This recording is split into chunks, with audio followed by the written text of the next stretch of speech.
नमस्कार साथियों, स्वागत है आप सभी का। मैं पंकज डोभाल। यदि आपने अभी तक हमारे चैनल को सब्सक्राइब नहीं किया तो प्लीज़ सब्सक्राइब कर लीजिएगा और बेल आइकन दबा लीजिएगा ताकि सबसे पहले वीडियो नोटिफिकेशन सबसे पहले आपको मिल सके। दोस्तों, इस वीडियो में हम देखेंगे कि इकाई योजना की रूपरेखा किस प्रकार से बनाएं।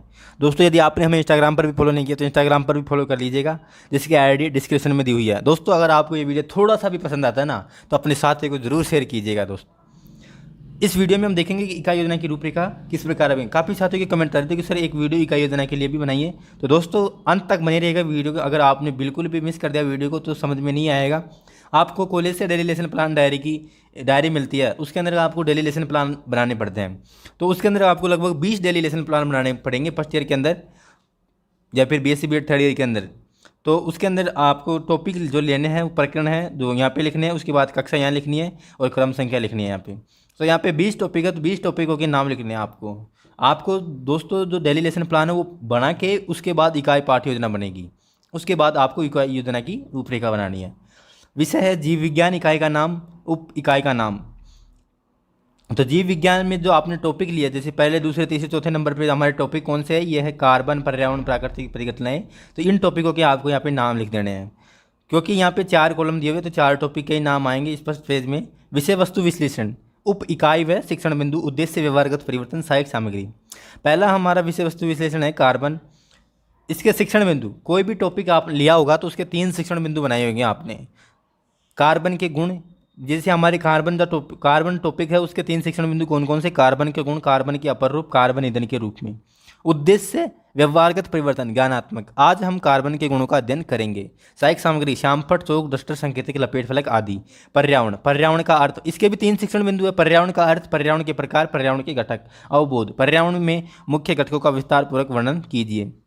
लपेट फलक, चौक, डस्टर, श्याम पट, संकेतक आदि, ये क्या है, सहायक सामग्री है। प्राकृतिक परिघटनाएं, इसके भी 3 शिक्षण बिंदु है। वायुदाब, तड़ी, झंझावात, चक्रवात, ज्ञानोपयोग, आज हम विभिन्न प्राकृतिक परिघटनाओं का अध्ययन करेंगे। लपेट फलक, चौक, डस्टर, संकेतक आदि, ये क्या है, सहायक सामग्री। वायु प्रदूषण, वायु प्रदूषण का कारक, वायु प्रदूषण का कारण, वायु प्रदूषण के दुष्प्रभाव, वायु प्रदूषण नियंत्रण के उपाय, तीनों शिक्षण बिंदु। कौशल, आज हम वायु प्रदूषण का अध्ययन करेंगे। लपेट फलक, चौक, डस्टर आदि, ये क्या है, सहायक सामग्री। इसके बाद इधर आता है विषय वस्तु सार, श्यामपट्ट, सारांश, मूल्यांकन, गृह कार्य, अध्यापन, अध्ययन, अध्यापन की स्थितियाँ, छात्र अध्यापक, छात्र अध्यापिका एवं छात्र छात्राओं की। तो यहाँ पे जो छात्र अध्यापक वो क्या समझाएगा वो यहाँ पे लिखना है आपको। कार्बन शब्द लैटिन भाषा के कार्बो शब्द से बना है जिसका अर्थ है कोला।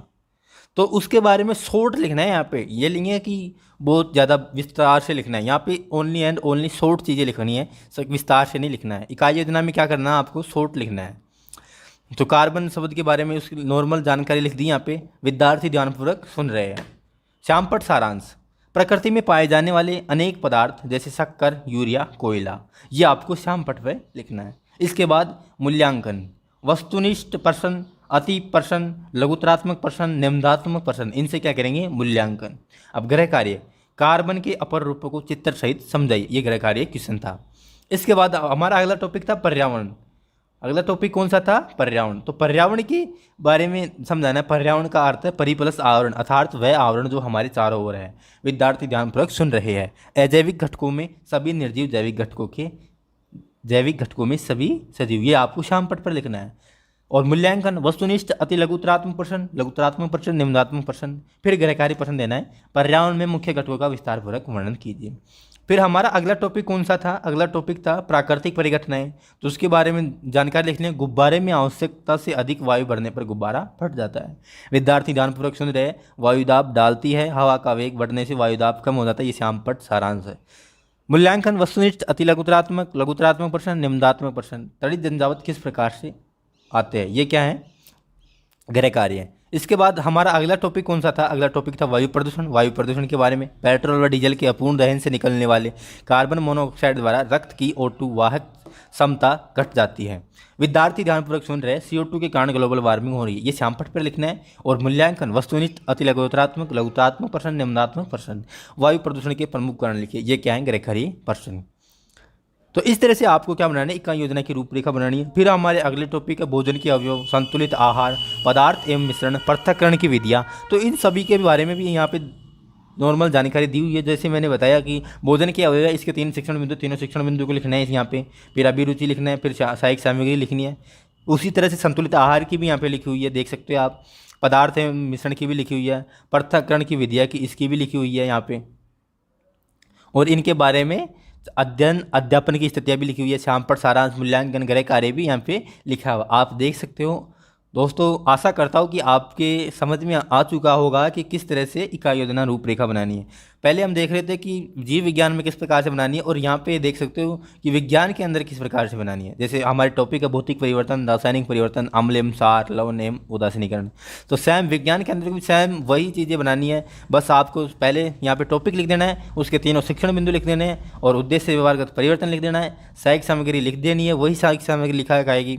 और आपको टॉपिक संबंधित नॉर्मल जानकारी यहाँ पे लिख देनी है। विद्यार्थी ध्यानपूर्वक सुन रहे हैं। शामपट सारांश यहाँ पे उसी से संबंधित लिख देना है। मूल्यांकन प्रश्न, ये चार तरह के प्रश्न होंगे, और गृह कार्य आप दे देंगे। तो इस तरह से आप इकाई योजना की पाठ रूपरेखा बना लेना। दोस्तों अगर आपको अभी भी कोई भी समस्या है तो आप हमारे पास कमेंट कर सकते हैं। दोस्तों अगर आपको वीडियो थोड़ा सा भी पसंद आता है तो अपने साथी के साथ ज़रूर शेयर कीजिएगा। धन्यवाद। जय हिंद, जय भारत।